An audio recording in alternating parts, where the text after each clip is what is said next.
Hola, buenos días.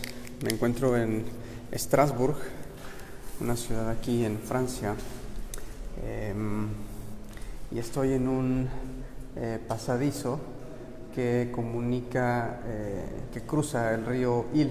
El río Ill es un brazo del río Rin que viene desde los Alpes suizos, viene descendiendo, y ese amplio río Rin se divide en varios brazos y se mete a la ciudad, de tal manera que la ciudad de Estrasburg tiene un sistema de canales muy similar a muchas ciudades aquí en Europa, y pienso en Ámsterdam, en algunas otras ciudades de Holanda, ese sistema de canales, y usaban la fuerza del agua para molinos.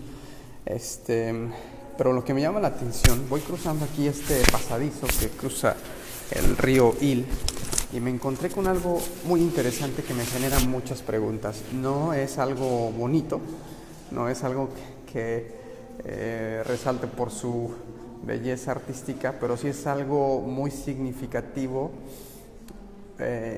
y me brincan varias preguntas. Entonces estoy caminando aquí en Estrasburg, y cruzando este puente me encuentro en lo siguiente, y les voy a explicar.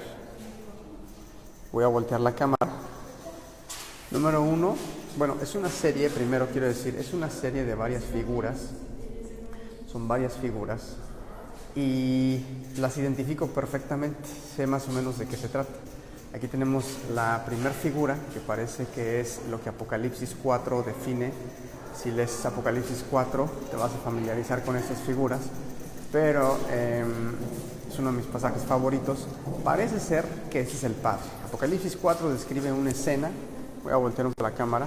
Apocalipsis 4 define una escena donde está a punto, es la escena que es el preámbulo para la entrada triunfal del magnífico Cristo, que se va a acercar al Padre para tomar de su mano el título de propiedad de la tierra, el rollo que tiene los sellos que necesitan ser desatados para que sean liberados los juicios, y todos sus juicios son justos y son verdad, y el único que tiene autoridad, que la ha ganado con su fidelidad, es Cristo. Él es el que en Apocalipsis 4 se acerca al Padre, Apocalipsis 5, pero Apocalipsis 4 describe la escena previa a la antesala de la entrada de Cristo en Apocalipsis 5, y describe toda esta gloria de los seres vivientes, los 24 ancianos, los millones de ángeles, el Padre sentado en su trono. Apocalipsis 4 es el capítulo del Padre, es un capítulo exclusivamente dedicado al Padre. No aparece Cristo en ese capítulo, y en ese capítulo todos estos personajes llaman la atención, pero sobre todo estas criaturas serafines que están ardiendo y que no dejan de exaltar al Padre día y noche. Juan ve esto, pero me llama la atención que lo que a él le aterra más es en Apocalipsis 1, cuando ve la gloria de Cristo. Cuando ve la gloria de Cristo, cuando ve toda su majestad, su esplendor, su belleza inescrutable y trascendente, cae al suelo como muerto y tiene que ser reanimado por Cristo. Y cuando ve las bestias no reaccionó como cuando vio a Cristo. A pesar de que son seres muy peculiares, le llaman la atención a Juan, y llama la atención las caras que tienen. También Ezequiel vio estas caras, y quiero explicar un poquito. Son estas piezas que están aquí.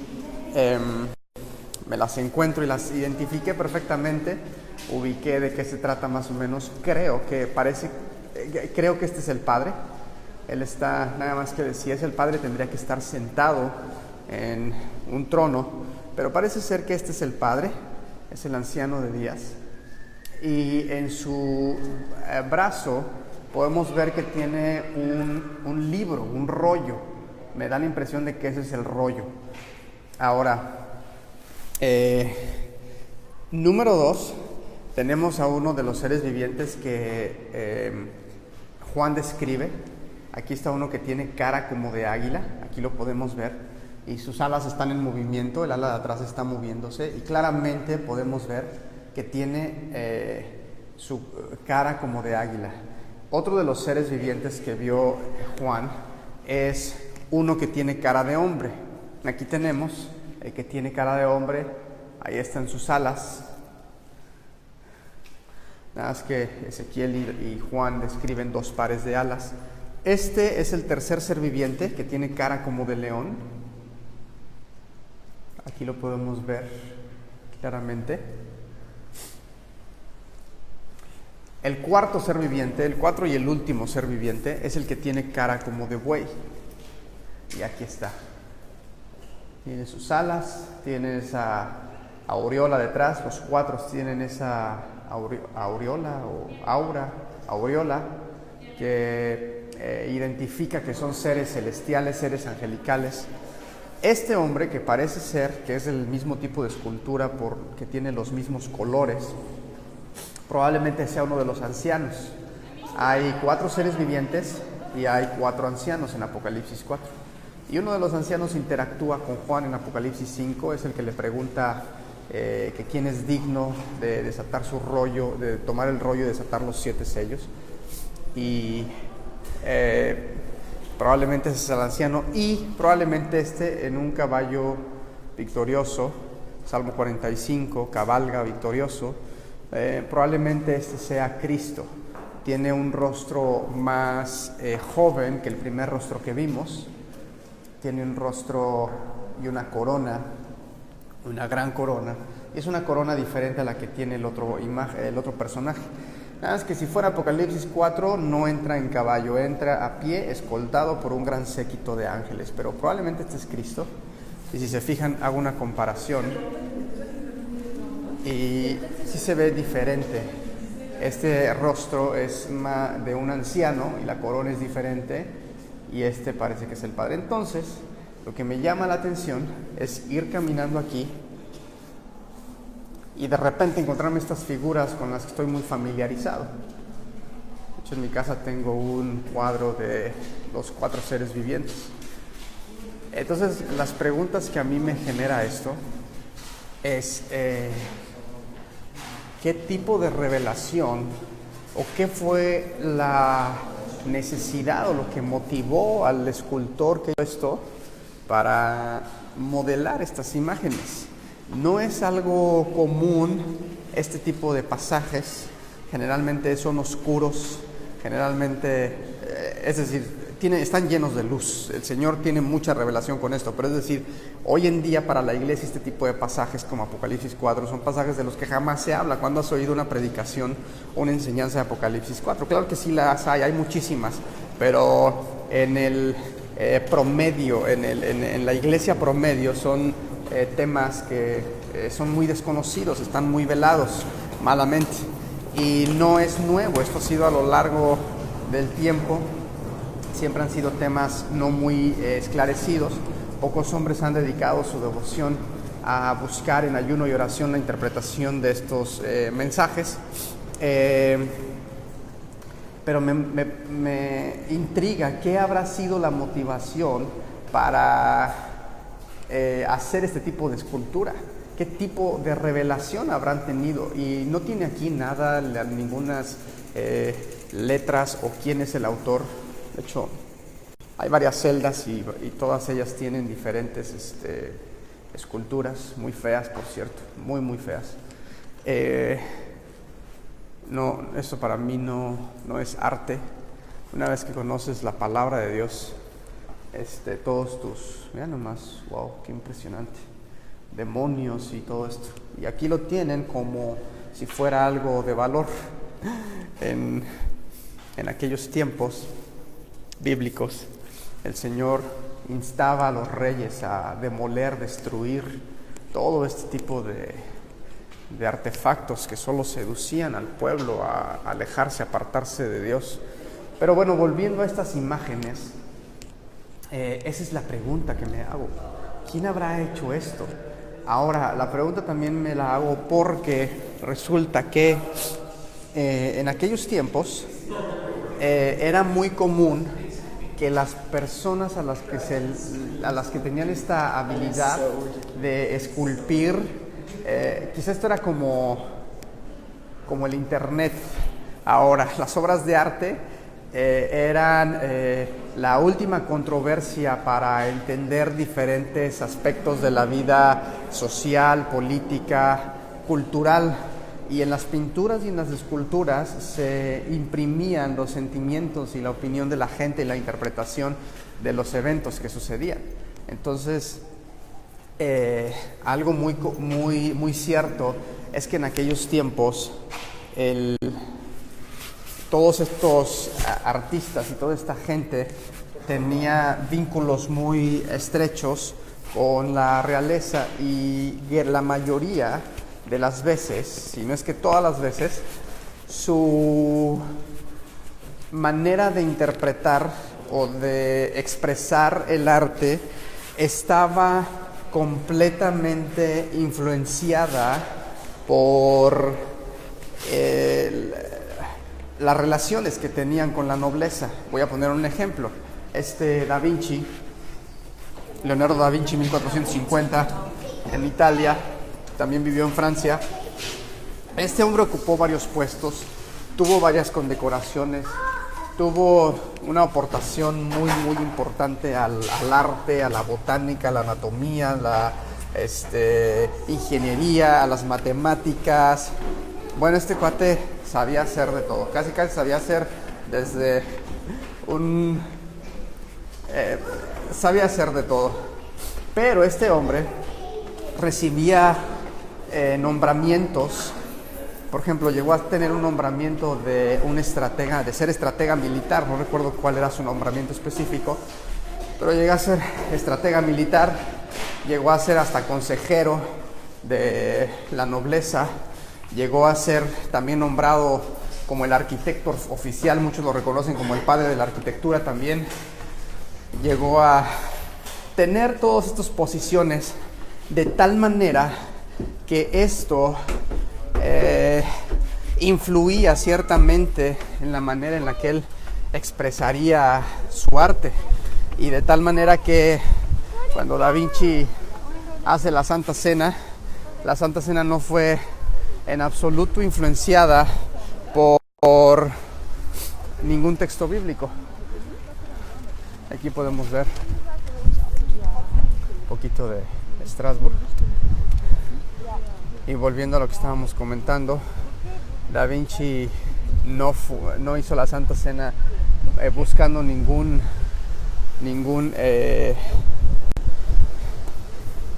inspirado en ningún texto bíblico. Más bien Da Vinci lo hizo basado en que podía agradar a los suyos, a la realeza, a la nobleza, y muchas veces hacía pinturas o esculturas bajo demanda.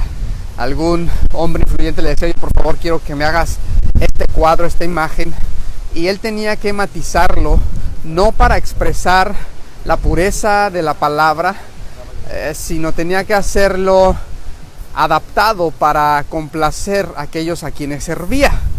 Entonces, este ejemplo también lo pongo para hablar un poquito de esto que he estado comentando, de estas figuras que me encuentro acá abajo, de los 4 seres vivientes. ¿Quién las habrá hecho? ¿Para qué las habrán hecho? Definitivamente son muy feas, están como que no inspiran, como que no se ve que haya algo de revelación ahí, como que nada más leyeron Apocalipsis 4 y las esculpieron. Pero es muy interesante, nada más quería compartir esto y hablar de esas enigmáticas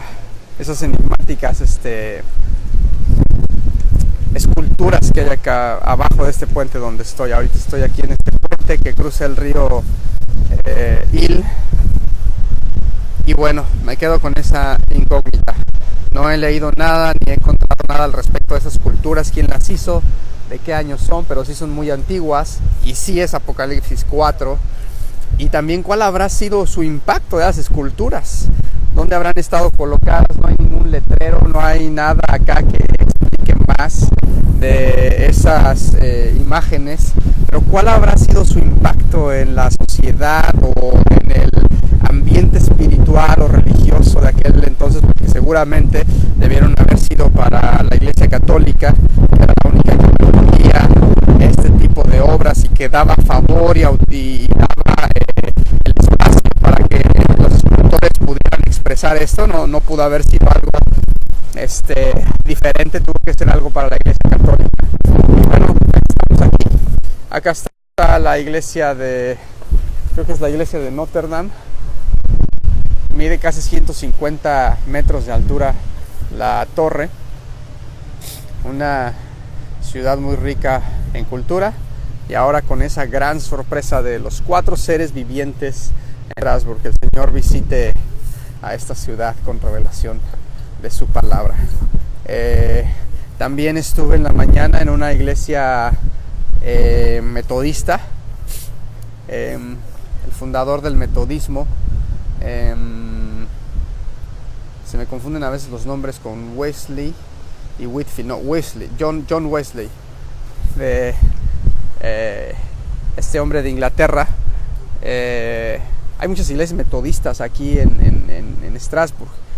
Y cambiando un poquito del tema, Strasbourg fue una ciudad libre, una ciudad donde Casiodoro, la reina de España, se vino a esconder un tiempo cuando huyó de la persecución en España, cuando empezó con su proyecto de traducir la Biblia.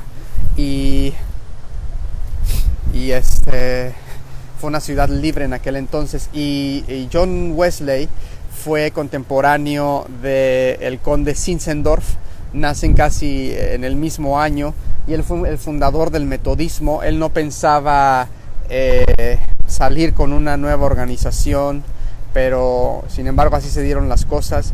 Este hombre Wesley creía que era cristiano él, y se embarcó a liderar una congregación en Estados Unidos, un grupo de colonos ingleses. Y cuando va en el barco, hay una tormenta en el barco y él está muy apurado, pero ve un grupo de hombres muy tranquilos y cantando himnos. Al final de la tormenta se acerca a ellos, resulta que eran moravos alemanes que venían del grupo en Herkunft de el conde Zinzendorf.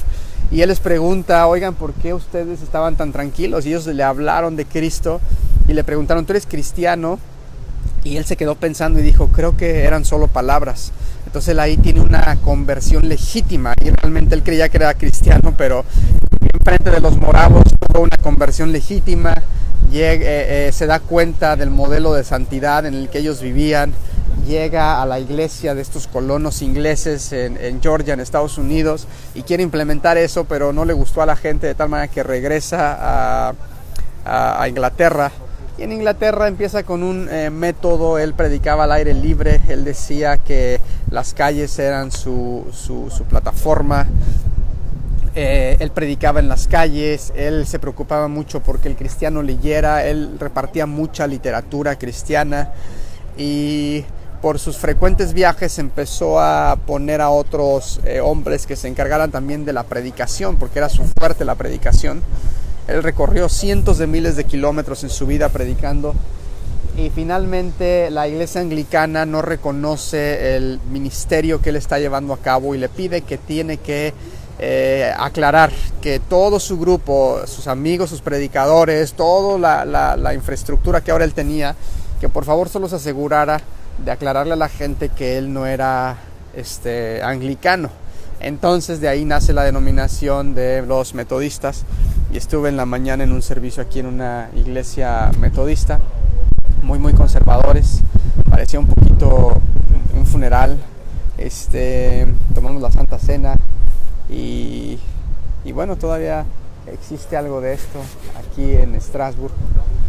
No hay jóvenes, la iglesia eran puros viejitos, pura gente de la tercera edad. Y los jóvenes sí los ves tú más bien afuera. A los jóvenes sí los ves en otros lados, pero no en la iglesia. Esto es triste. Y bueno, es una ciudad muy interesante, mucho que aprender aquí. Nada más quería tomarme el tiempo para compartirles un poquito de esta ciudad y de lo que me impresionó y reconocí cuando entré a este puente, los 4 seres vivientes impresionantes. Muchas bendiciones. Aquí estamos en contacto.